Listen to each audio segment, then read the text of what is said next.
Trent Alexander-Arnold was something that we talked about, Danny, on the show on Monday. Yeah. And you said, I don't think he's going to play again for the club, given the reaction that I think, I'm quoting you here, that the fans are going to give. So, and I was a little surprised. I'm like, I get a little bit of that, but really? Like, are they going to get booed? Well, we saw it today, and you were right. There was boos when he came on. There was boos when he came out.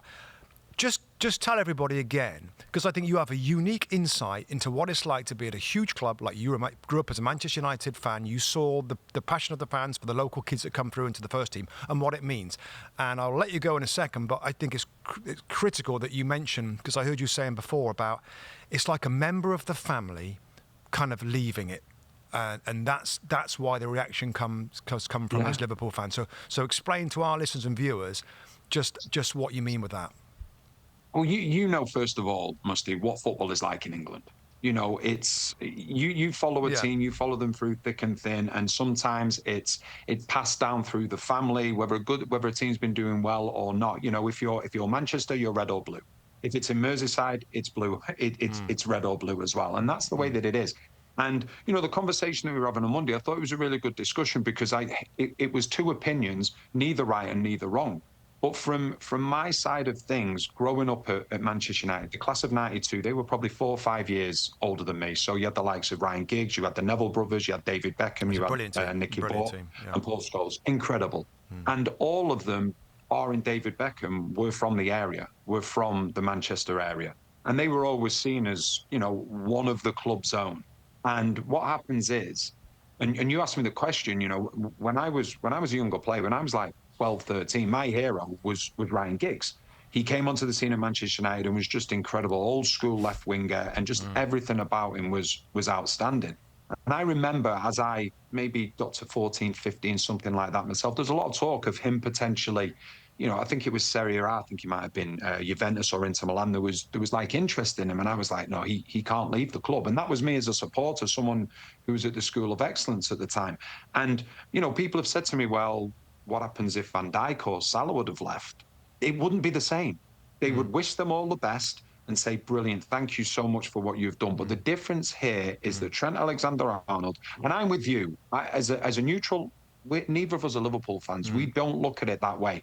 But from a Liverpool fan's perspective, a local lad who's come up through the ranks, has done everything at the club, has played for teams that some of the fans played for as well, comes from areas that some of the fans come from. It's like, okay, well, you're leaving Liverpool. Where's the next stop for you? And obviously all the talk is about Real Madrid.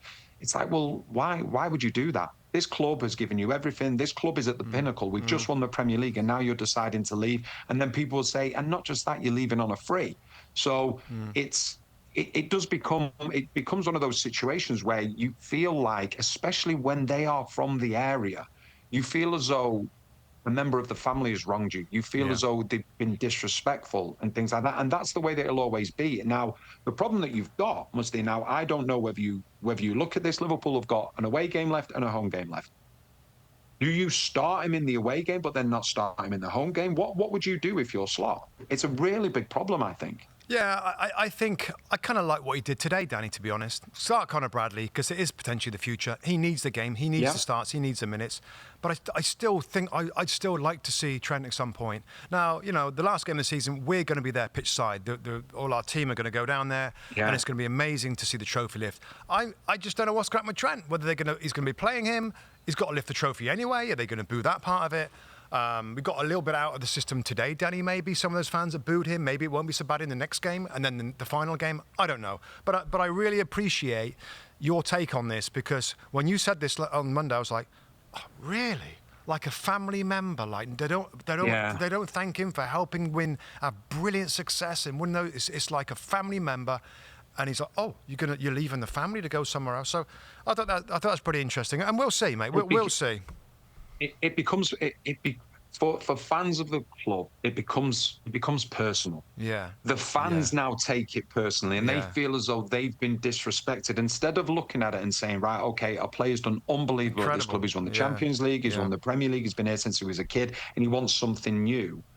If that was a player of Trent Alexander-Arnold's age that hadn't been at the club for the same amount of years that he's been at the club, wasn't from the local area, it would be a different reaction. But because this is, one of their own, as they say, it becomes personal. It hurts bad. And it hurts. And all the fans take it personal. Now, the interesting thing is when you go back to the last game of the season, when they're going to get the trophy, when he lifts the trophy, I'll tell you now, it pains me to say this, but I don't see them cheering him. I think I honestly think that they will boo him, and that's why. Crazy. I just think that's crazy. But for you to be there, Mustoe, for you to be there, you're right in position now, and you're going to see it all unfold. Yeah, I'm going to tell people about it as well. I'm going to try and get a sense of this feeling and stuff. Yeah. Apart from everything else about the day, which is going to be amazing for Liverpool to see their fans in the stadium to lift the trophy. They deserve it. Hi, I'm Rebecca Lowe, and as we head towards the end of an exciting Premier League season, make sure you like and subscribe on the NBC Sports YouTube channel for more content like this.